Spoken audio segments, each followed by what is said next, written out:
Major Mohammed Ali Shah, defense expert, is joining us live in the broadcast. Major Mohammed Ali Shah, how significant is this launch? What all are we hoping to gain from it?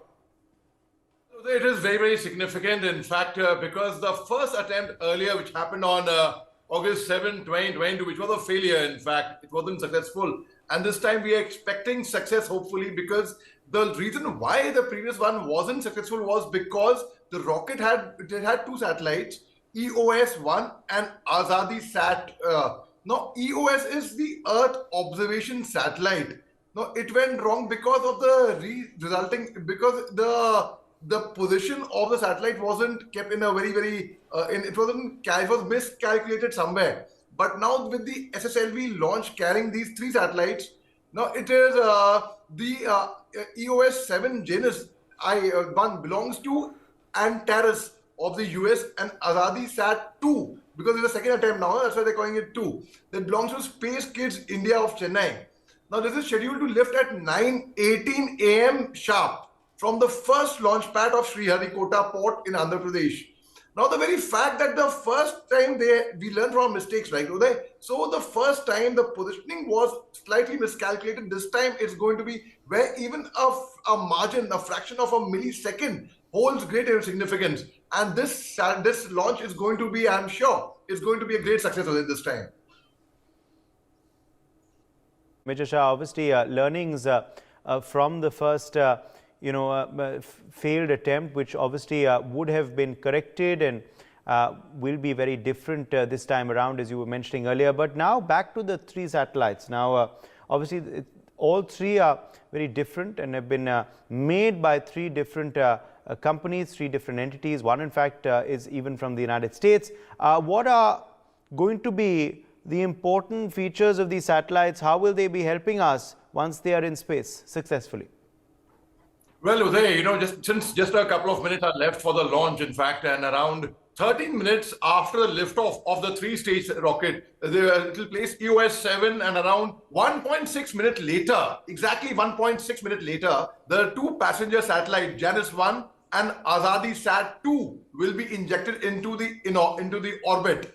Now, that is exactly what had gone wrong last time, because it went into a wrong orbit, which resulted in the loss. So when we learn from our mistakes, and a small, like in geometry, for everyone to understand, in school when we do geometry, a small point here and there or a small degree can make a big difference in the long run. I come from the regiment of artillery, Uday. In the artillery, when we calculate heights and distances or the enemy targets, for example, if you go wrong by one small point, it results in a long range. It results that one small point in a long range obviously would come to kilometers and kilometers and hundreds. It will cover an area of 100 kilometers the longer the range.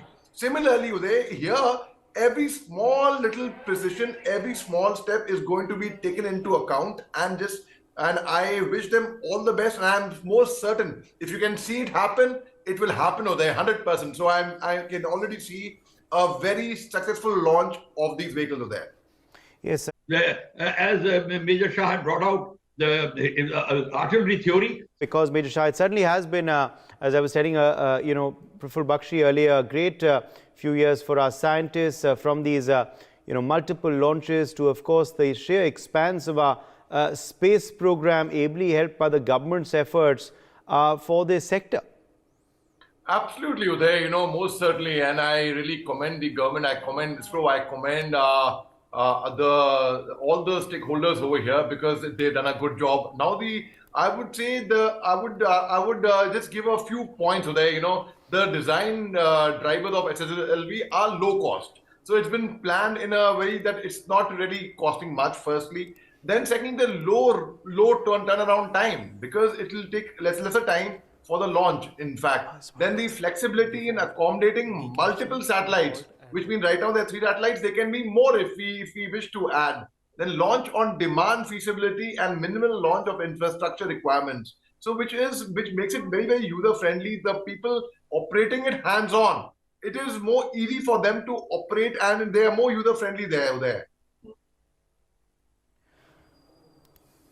Yes, indeed. And of course, clearly, we are seeing visuals now of the scientists inside the Sriharikota Center. We are expecting that launch, in fact, in 30 seconds now. Good news coming out of Sriharikota, Major Mohammed Ali Shah. Absolutely, Uday.